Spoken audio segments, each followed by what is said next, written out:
Hello everyone, আসসালামু আলাইকুম। কেমন আছো তোমরা? আশা করি ভালো আছো। আমিও ভালো আছি আল্লাহর রহমতে। তো কদিন আগে হাজব্যান্ডকে বললাম, দেখো একটা চীনা হাঁস খেতে ইচ্ছা করতেছে। তো একটা চীনা হাঁস নিয়ে আসছিল।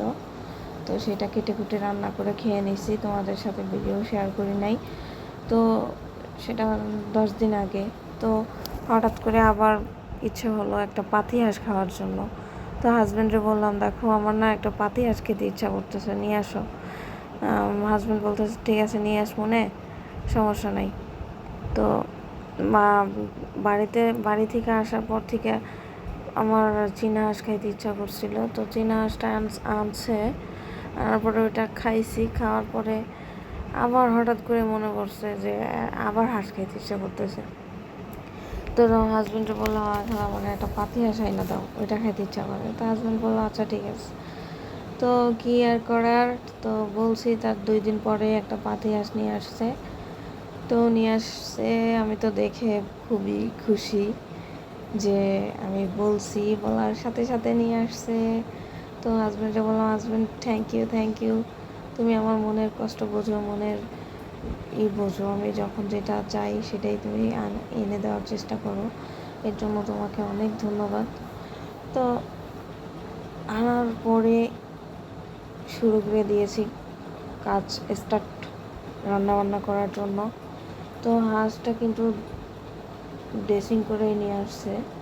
তারপর ড্রেসিং করে যত নিয়ে আসুক, ওটার সাথে একটু একটু পশম থাকে।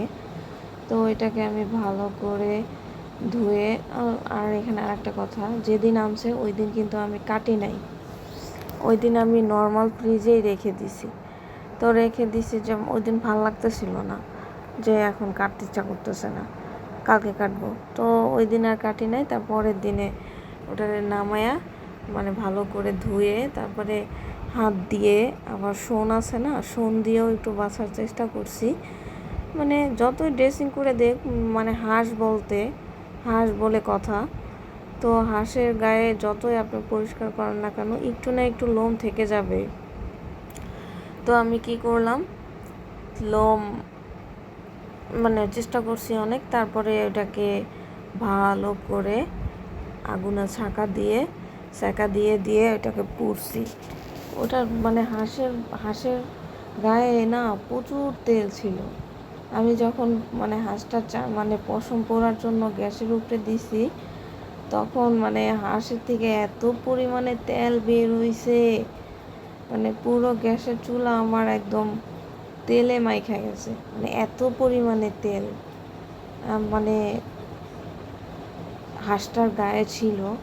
আমার মনে হয় কি সব হাঁসের গায়ে তেল থাকে, যখনই পুড়তে যাবেন বা মানে পুড়ছি তখনই মানে তেল বেরোইছে, এত তেল। তো যাই হোক, আপনাদের সাথে কথা বলতে বলতে কিন্তু আমি মাংস কেটে কুটে ধুয়ে তারপরে মানে রান্না বসাই দিছি, এবং অলরেডি রান্না মোটামুটি হয়েও গেছে। তো হাজব্যান্ডে বলতেছে, একটু টেস্ট করো কেমন হয়েছে। হাজব্যান্ড বলতেছে, মাংস যেহেতু রান্না করবা হাঁসের, তার সাথে পিঠা বানাবা। তো যেই কথা সেই কাজ। তো চাল ভিজাই নিলাম। চালটা কিন্তু আগেই ভিজাই রাখছি, এটা ভিডিও করার জন্য আর কি, আপনাদের দেখানোর জন্য ভিডিও করছি।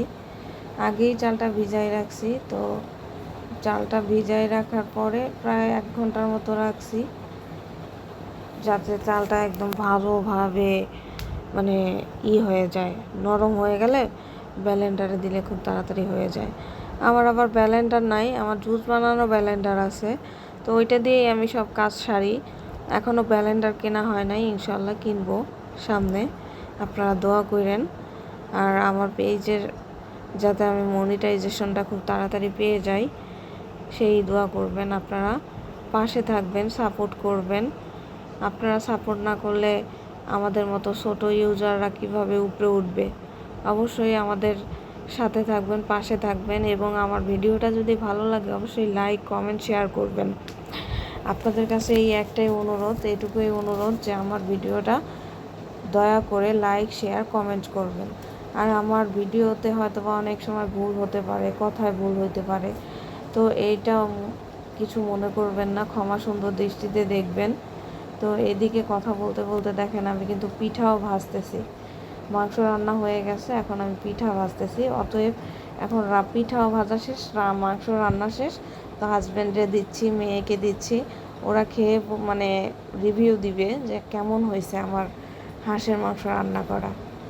তো আমার হাজব্যান্ড প্রায় প্রায় বলে একটু পিঠা বানাও, একটু মাংস রান্না করো। ও আবার মানে ভোজন রসিক, ওর ফেভারিট হচ্ছে গরুর মাংস আর হাঁস।